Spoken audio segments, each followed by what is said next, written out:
hello everybody. Welcome. My name is Robert Norton. I'll be working with you guys today on this right here, Video Standards and Introduction to Adobe Premiere Pro. There's a lot of self-taught editors out there today, and there's absolutely nothing wrong with that. But with anything in life, a good formal background helps you understand not just what button you're pushing, but what happens when you push the button, okay? And I think in this field where detail is very, very important, that the formalities are very important. So we're going to spend a little bit of time and we're going to talk about video standards.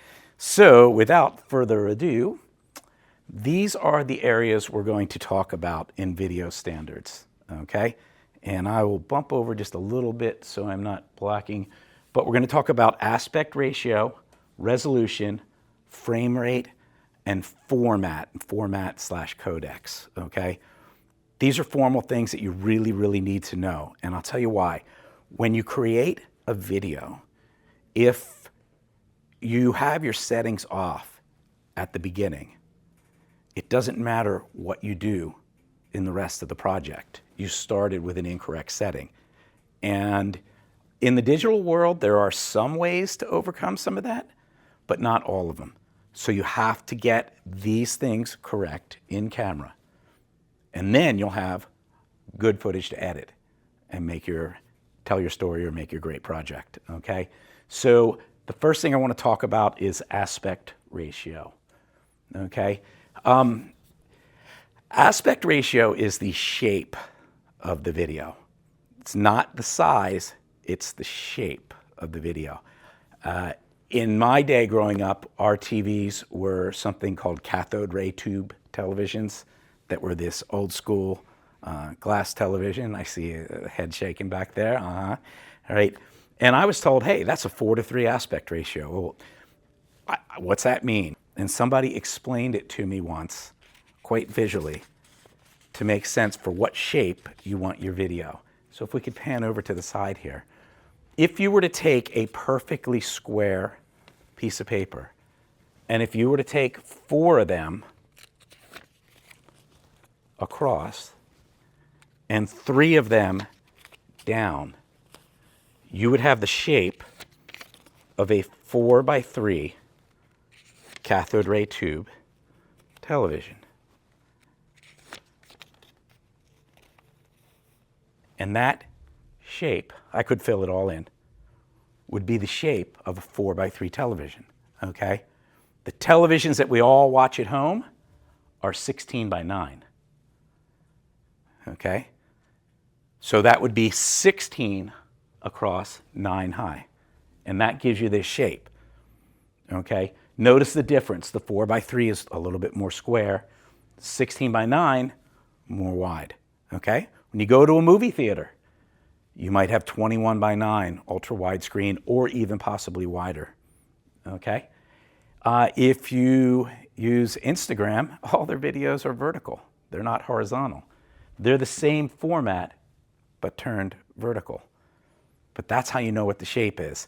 And then somebody threw a wrench in everything and they created 16:10. In a nutshell, the best way to explain 16:10 is that if I wanted to watch my 16:9 video on my computer, and especially if you're a Mac user, you have a whole line of icons that go across the bottom. So it would be covering up part of your video, and you don't want that. So 16:10 is typically a computer monitor shape, okay? So this is what we call aspect ratio.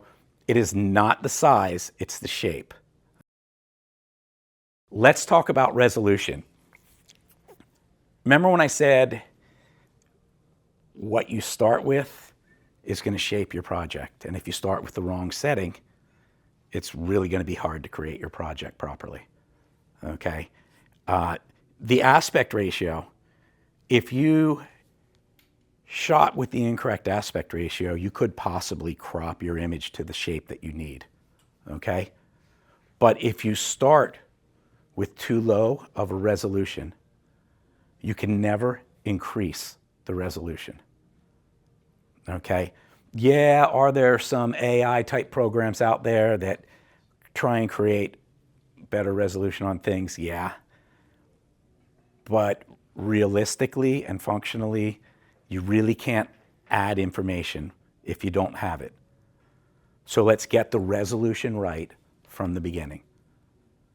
Standard definition was 720 by 480. It's what YouTube first created when YouTube first started. And at that time, they couldn't flow enough information via a dial-up connection or even a direct line sometimes to give you higher resolution on the World Wide Web. So they started with what was called standard definition. Everything we shoot today is HD or higher, okay? And HD is high definition. Now, the phrase they use is full HD, okay? And I can explain that to you guys in a second, but full HD at the 16 by 9 shape is what you're looking at right now, okay? It's what broadcast television is to you, okay? And by broadcast television, I'm talking about cable or typically live stream, okay? You are able to go on to YouTube and get 4K or 8K feeds, okay? Just for the record, the difference between full HD and 4K or 8K, you're going to need at least a 55-inch television to see the difference. Does anybody in this room have a 55-inch cell phone? Good for you. You carried in the trunk? No. Does anybody in this room have a 55-inch monitor on their computer? Even if you're a gamer, you don't have a monitor that big, okay?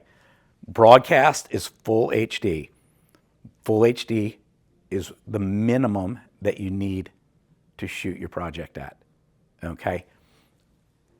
8K, I don't personally at this point in time, in the year 2025, and what we're doing with video, I don't see a need for us to be shooting 8K.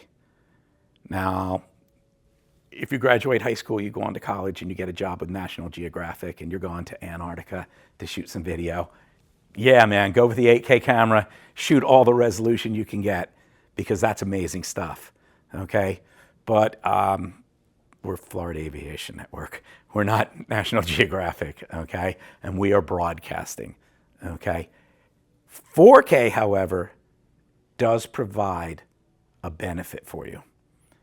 And the benefit of 4K is that I could crop any part of my 4K video this size and use it without losing resolution, okay?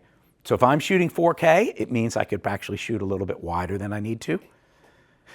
If I'm shooting 4K, I might not have tight enough lens to really get in tight, but I could shoot it wider and crop in and not lose any resolution, okay? The numbers here are for pixels, okay? Pixel is short for picture element, okay? In the real world of LEDs, a pixel is comprised of 3 LEDs, a red, a green, and a blue LED. When you turn all 3 of them on, you get white. When you turn all 3 of them off, you get black. RGB is the way light creates our images on a television, okay? If you were to go into the print world, it's called CMYK, called cyan, magenta, yellow, and Kelvin, which is a color temperature for black. We're working in television, we're working in the RGB world. What I was talking about as far as being able to crop in on a 4K image, full HD is 1,920 pixels by 1,080 pixels. 4K is 3,840. If you think about that, that's twice 1920. But it's also 2,160, which is twice the 1,080. So in essence, a 4K image is 4 times the size of a full HD image, okay? So it's not twice the size, it's 4 times the size. That gives you some more leeway, okay? It also doesn't hurt when you're editing your project because you can scale it to the proper frame size, which we'll talk about when we get into the Premiere editing. So I had a secondary one here with the resolution. This is just to show you the full HD versus 4K and how you could fit 1, 2, 3, 4 images into a 4K one. So whether you're shooting with a GoPro, whether you're shooting with a DSLR or a mirrorless camera, whether you're shooting with a professional video camera, if there's a 4K option, why not use it, right? If you're going to edit it, you can always output it at full HD, which is what we're eventually going to need. Next is our frame rate. Before the digital realm, and even today, let's be realistic, many movies are shot in film. Cinema was film. We didn't have digital back in 40s, 50s, back before all of us were born, right? Frame rate for film professionally was 24 frames per second, okay? 24 frames per second gives you this cinematic look. There is a little bit of chop to it, but our eyes see in a blurry motion, okay? There was a little bit of chop to it, so we don't really see it. The standard here in America is pretty much 30 frames per second. And I'll tell you why, because this is part of the what happens when I push the button, not just what button to push, okay? We use something called NTSC, which is National Television Standards Committee. Europe uses something called PAL. Anybody been to Europe? You have to put an adapter on all of your electronics to use them in Europe. Europe works on a 50 hertz system. We work on something called a 60 hertz system here in America, okay? Hertz means cycles, or cycles per second, okay? Our electricity flows at 60 cycles per second, okay? And on a sine wave, you have a top and you have a bottom. Well, there are 30 of these and 30 of these, and that creates 60 cycles per second, okay?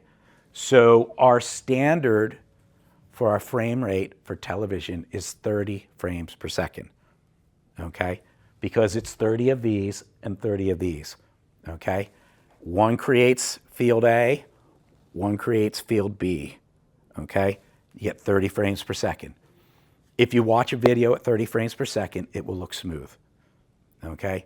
Back in the day when video first started, I don't want to say first started, but back when live game shows and daytime dramas, soap operas were first shot in video, people said video doesn't look anywhere near as good as film. It's got this funky look to it. The reason was because the technology wasn't there. It wasn't good enough, okay? Now that the technology is there, okay, 30 frames looks really, really good, really smooth, really sharp. 30 frames per second is what we broadcast as, okay? So what should you shoot your video at? Should you shoot it at 24? Probably not, because I mentioned there's always a little bit of chop, okay? You should shoot a minimum of 30 frames per second. If you're shooting me and I'm teaching a class, hopefully there's no need to slow me down, hopefully. And 30 frames per second is all you need, okay? But if I had my camera on a gimbal and I was doing some panning or doing some walkthroughs on a facility, I might want to shoot at 60 frames per second, because at 60 frames per second, I have the ability to cut the speed in half and still have 30 frames, which is smooth. If I shoot something at 30 frames per second and I try and slow it down 50%, it's only giving me 15 frames per second, and everything will look choppy, okay? And one thing I mentioned is how we, as human beings, kind of see in what we call a blurred motion. I'll give you a perfect example. If I turn around and I ask everybody to, let's look at the white object over there, okay? And then I want you to look at that speaker over there, okay? And now I want you to close your eyes and I want you to tell me everything that is in between. And you might know a few things, but you didn't get it because your vision blurred its way from the first object you focused on to the second object you focused on. Now, if we were to turn around again and slowly look from the first object, past the curtain, past the television screen, past the lights up top, past the drum set, past the two microphones, to the speaker, we have now seen everything in between. The camera has to see everything in between. The camera doesn't have blurred vision like we do. It doesn't have the ability to focus, move, focus, okay? It's more of a pan, it's a transition, okay? 30 frames per second will give us a smooth flow, okay? 60 frames per second will allow us to slow it down a little bit, okay? Now, if you're shooting an event where you really want to get the pitcher pitching the ball very fast, and you absolutely want to slow it down, or if you want to drop an ice cube into a bucket of water and watch the water drop come up in slow motion, if you absolutely want to slow it down, you can shoot 120 or 240 frames per second. And one thing I want to mention to you guys real quick is that true 30 frames is 29.97.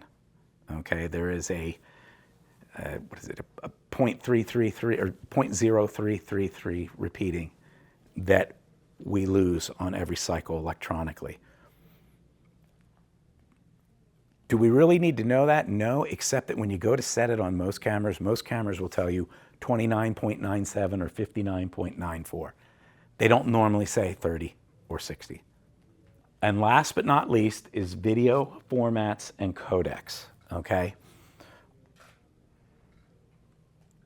Companies that manufacture cameras, ultimately, they all seem to want to be something we call proprietary, okay?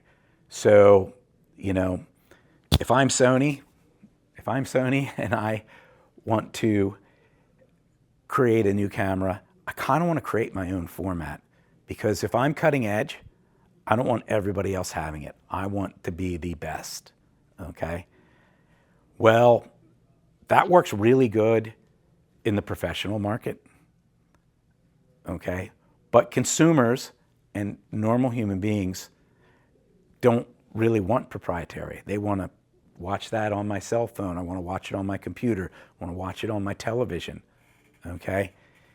So what we find is that formats for consumers, or dare I use the word amateurs, or maybe use the word hobbyists, okay, are going to be more universal formats. And then when you get into the professional realm, you'll end up with more proprietary formats, okay? So MP4 is what most cameras will shoot, okay? In the audio world, we had MP3s, right? They used to call them MP3 players. It is, in the photo world, it would be JPEG. Okay, everybody knows what a JPEG is, right? It is a compressed format, and it's something called lossy.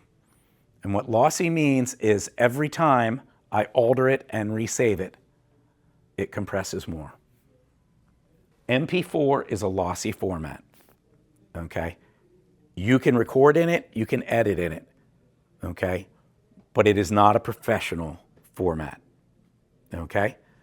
So let's take a step up to the next format, which is a little bit more than an amateur or consumer format, but is not quite a professional format yet, and that is an MOV file, okay? And an MOV is like a TIFF file in photography or a WAV file in audio. In the audio world, you have MP3s and you have WAV files, okay? The WAV file will always be 10 times larger than the MP3 file, almost to the bit, okay? Because it's not compressed. They're not as compressed, okay? It has more what we would call bit depth. So if I shoot with an MP4 and my sky is a little bit blown out, and I try and bring the highlights down on my sky, you'll start to get what's called banding, where you might see blue and a little bit lighter blue, a little bit lighter blue, a little bit lighter blue, and it looks like bands, okay? With an MOV file, which has more bit depth, you'll get a smoother transition.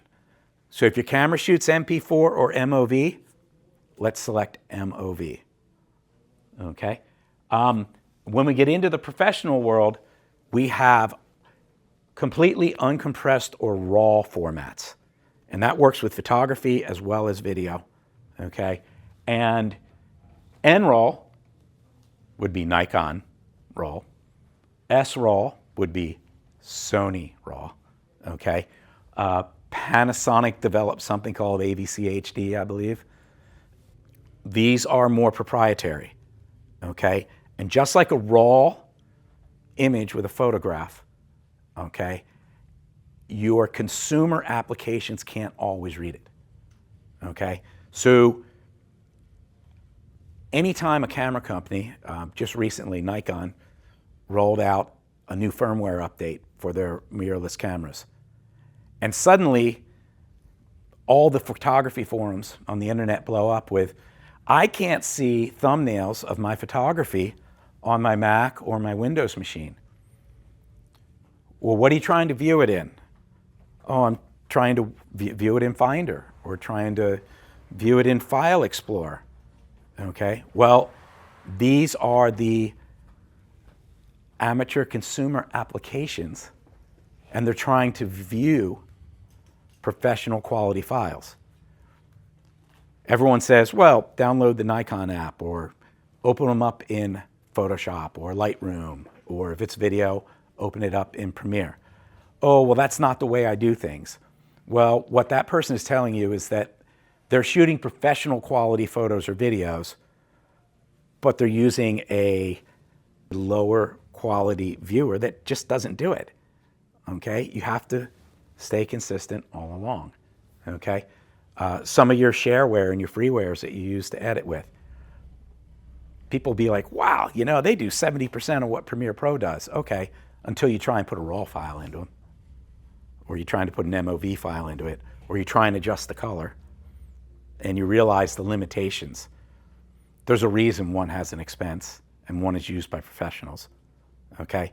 So use those freewares and sharewares as learning tools, but don't use them as your end all, okay?